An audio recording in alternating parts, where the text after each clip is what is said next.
Assalamualaikum warahmatullahi wabarakatuh dan salam sejahtera. Okey, bersama saya ni adalah bot peti ais lah. Peti ais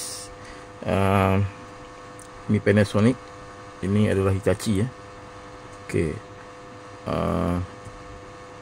Ini bukan inverter bot peti ais biasa. Okey, apa yang saya berminat untuk bincang adalah tentang perbezaan antara linear power supply dengan switching mode power supply.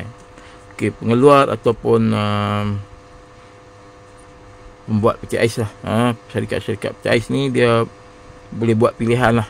Okey, kalau bot power dia tu, ni bot power lah.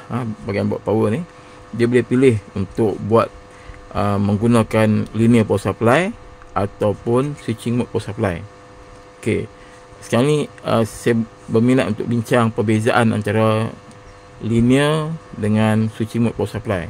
Okay, ini adalah linear, belah kiri saya ni adalah linear Panasonic punya board, dan ini Hitachi menggunakan konsep switching mode power supply. Walaupun sama, maksud saya boleh supplykan voltan DC kepada litar yang diperlukan, dua-dua ada kebolehan yang sama, tetapi apa perbezaan di antara yang ni tengok ni, ini adalah linear power supply dan ini adalah switching mode power supply. Apa perbezaan dia? Okey, saya cerita history sikit. Permulaan power supply ni, maksud power supply DC power supply definisi adalah untuk tukar AC AC masukkan kepada DC, voltan DC. AC masukkan kepada voltan DC. Okay, kerana dalam peti ais ni ada bahagian yang ada gunakan AC, ada bahagian yang gunakan DC. Jadi untuk guna yang bahagian bot yang bahagian yang gunakan DC yang memerlukan voltan arus terus atau DC, jadi kita terpaksa tukar daripada arus ulang alik AC kepada DC. So ada konsep yang kita gunakan untuk tukar, itulah power supply. Power supply kita tukar daripada AC bekalan daripada soket rumah dan jadi DC. So, dua-dua switching mode dan linear menggunakan adalah untuk tujuan yang sama. Itulah untuk tukar AC kepada DC. Ini pun sama juga. Ini walaupun switching mode sama juga. Guna dia untuk tukar AC kepada DC. Tetapi apakah perbezaan dan macam mana cara kerja? Secara ringkas lah. Kalau kita nak bincang detail, dia akan makan masa lah. Ini untuk kepada yang technician yang baru dan sebagainya. Jadi kita bincang sikit perbezaan. Kalau tengok kat sini yang ketara, kita tengok fokus pada transformer. Transformer untuk linear dia agak besar. Okey. Transformer untuk switching mode power supply agak kecil. Okey. Dan of course lah, tentulah transformer ni menggunakan cuprum tembaga.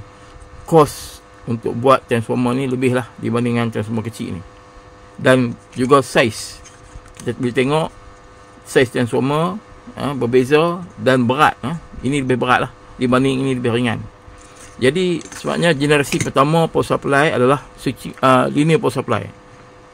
Linear power supply ni adalah yang pertama, tetapi dia kos dia tinggi pasal dia memerlukan logam yang banyak, tembaga dan sebagainya, lilitan-lilitan tembaga yang besar dan sebagainya.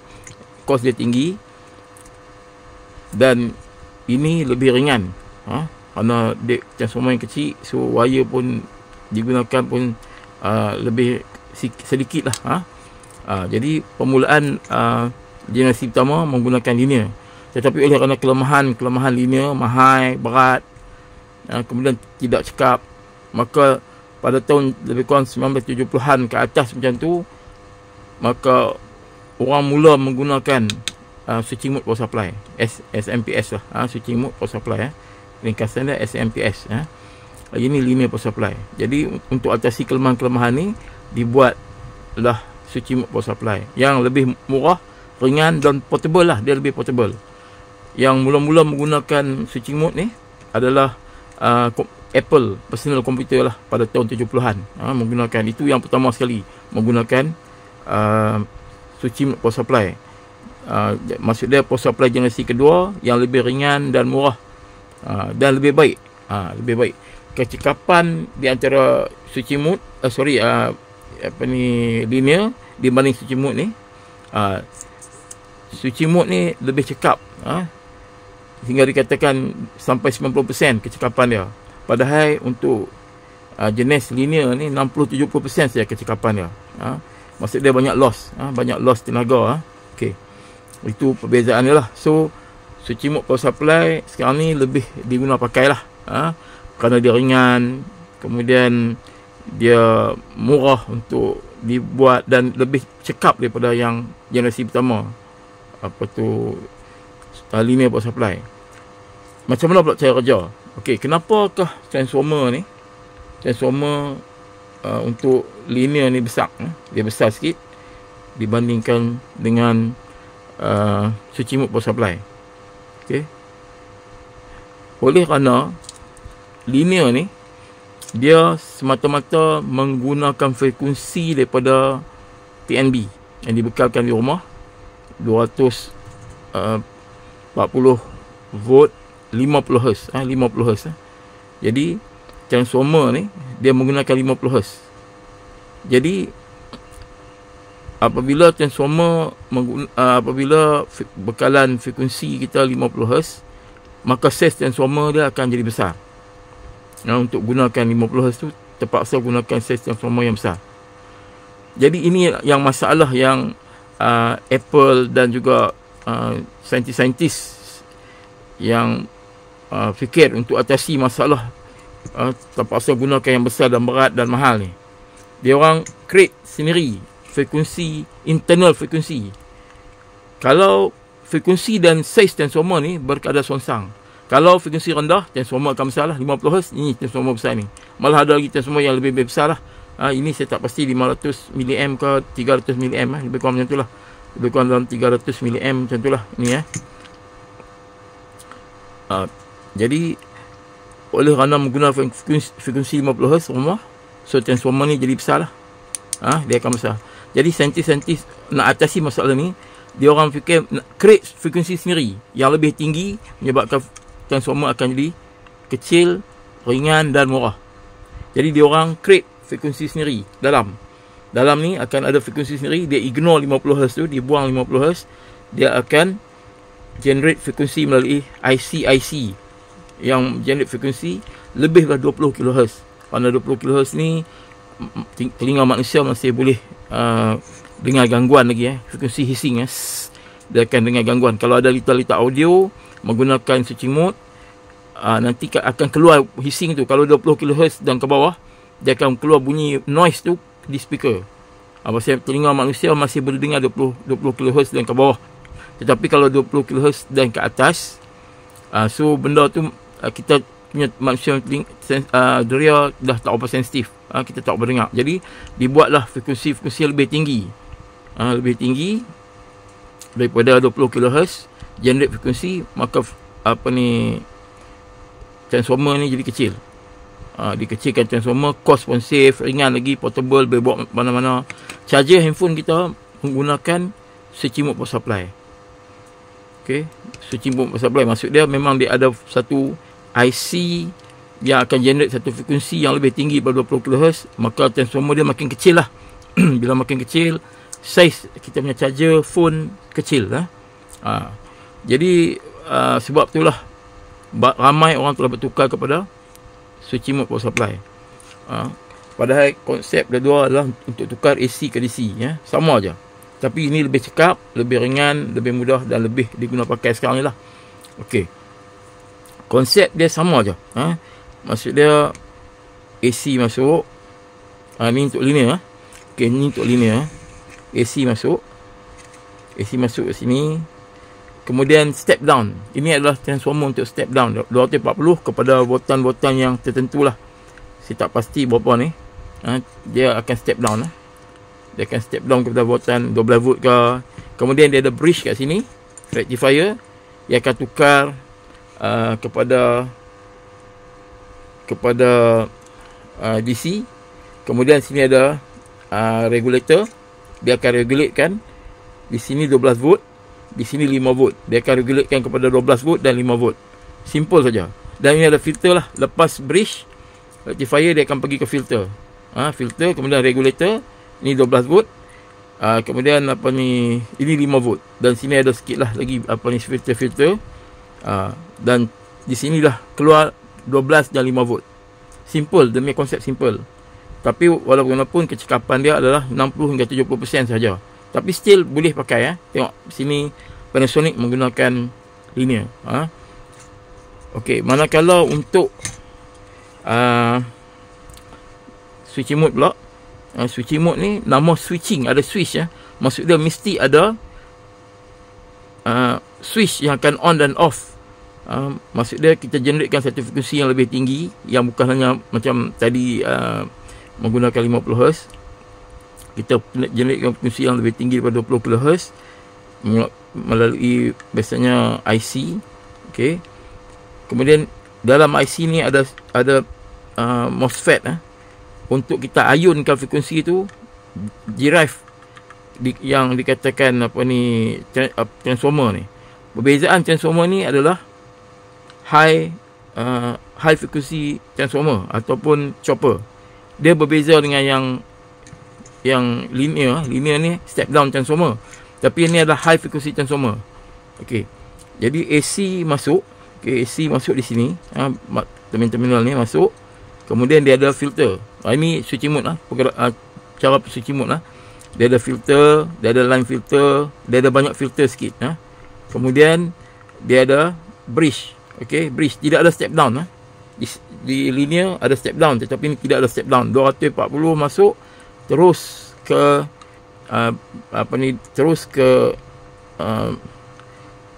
filter. Okey, kapasitor. Ada ini varistor untuk keselamatan, kilat dan sebagainya ni, varistor. Kemudian filter, ni line filter, ditapis frekuensi. Kemudian ke bridge rectifier. Kemudian ditapis 50 Hz tadi oleh filter ni. Kemudian voltan tadi di feed ke chopper, di sebelah kaki chopper. Okey. Dan sebelah satu lagi kaki transformer tu di feed PWM yang lebih dari 20 kHz. Maka dibuat ayunan sehinggalah ayunan tu ke litar secondary. Okay, kelebihan switching mode power supply ni, dia ada gap.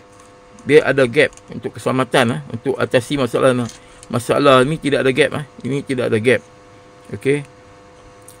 Jadi high voltage ni di sini di gap, ada gap. Maksud dia ada hot dan cool. Hot dan cool ni, litar hot tidak bersangkut paut dengan cool.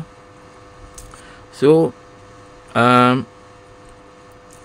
dibuat ayunan dan keluaran akan dapat di sini di filter lah. Macam biasa ada diode juga dan kapasitor untuk di filter untuk jadi DC lah. Itu beza dia. Jadi frekuensi yang di generate di IC ni yang lebih daripada 20 kHz ni, dia ditapis. Maksud dia dijaga supaya tidak keluar masuk ke line AC rumah. So ini juga untuk block. Dan juga apa-apa signal, katakan gangguan live neutral ni, ada masuk gangguan frekuensi phone dan sebagainya dalam megahertz, pun akan ditapis oleh filter. Dia tak bagi masuk frekuensi luar. Dan frekuensi dalam yang generate sendiri oleh switching mode power supply ni pun akan dijaga supaya tidak keluar ganggu line rumah. So inilah guna filter ni lah. Konsep dia macam tu lah. Konsep dia generate satu frekuensi yang tinggi oleh IC ni, dan jadi frekuensi transformer akan jadi kecil. Itu beza di antara linear dengan switching mode power supply. Tetapi sebenarnya switching mode power supply ni agak ringkas. Dia buat untuk minimum saja yang untuk requirement untuk jadi sebagai switching mode power supply. Dia ringkas. Sebenarnya switching mode ni dia lebih kompleks daripada linear. Linear simple. Ada switching mode yang kompleks macam ni. Ni switching mode. Ni kompleks. Dia kompleks. Sebenarnya dia kompleks. Kalau dia nak lebih cantik dia punya frekuensi, tapisan frekuensi dia, apa semua, dia akan lebih banyak sikit dia punya ni. Jadi kelemahan linear ni, Linear pun tetap ada kelemahan. Okey, kelemahan linear adalah oleh kerana kita generate frekuensi, kita kena tapis pula frekuensi tu. Selepas kita dah ayunan dibuat, frekuensi itu telah pergi ke coil, so kita kena tapis lah frekuensi tu, kerana frekuensi tu tinggi. So kita takut kalau tak buat tapisan yang betul, dia akan masuk ganggu pula litar beban kita dalam peti ais lah. Litar-litar peti ais ni akan ganggu kerana frekuensi tu. Jadi ditapis pula. Jadi pasal itulah kita tengok kat sini, kita tengok ini pun macam U masuk sini U masuk sini. Kemudian sini ada dia punya switching mode PWM IC. Ini adalah apa tu, high frequency transformer atau chopper. Dia keluar kat sini. So kita tengok dia ada banyak sikit lah, banyak sikit transformer. Dia akan ada banyak sikit transformer pada switching mode power supply untuk tapis frekuensi yang di-generate tadi lah, yang tinggi tadi. Kerana kita tak mau pakai frekuensi rumah. Kalau pakai frekuensi rumah 50Hz, transformer akan besar macam ni kan. Jadi kita generate sini frekuensi dalaman, internal frekuensi melalui IC ni. Tetapi kena tapis lah frekuensi tu. Itu adalah perbezaan di antara linear dengan switching mode power supply. Ini satu board yang rosak lah, ada short ni ada short. Saya dalam proses repair lah. Tapi dan ini juga ada board juga, customer juga. Jadi banyak sangat board ni dekat nak raya ni. Okey, itulah lebih kurang perbezaan secara ringkas perbezaan dia. So ini generasi lama tetapi okey, still okey, dan ramai masih gunakan. Hingga macam Panasonic pun masih gunakan. Okey, dan ini adalah switching mode, dan sekarang ni ramai dah guna switching mode kena ringan, murah, portable lah. Ringan ni dia portable lah. Ini lebih berat sikit. Okey, jadi itu lebih kurang secara ringkas perbezaan di antara linear dengan switching mode. Dua-dua adalah untuk tukar AC kepada DC. Jadi pengeluar produk dia boleh buat pilihan lah. Tetapi banyak dah lebih bertukar kepada switching mode power supply. Itu saja saya ingat secara ringkas perbezaan antara switching mode dan linear. Semoga bermanfaat. Jangan lupa like, share dan subscribe. Assalamualaikum.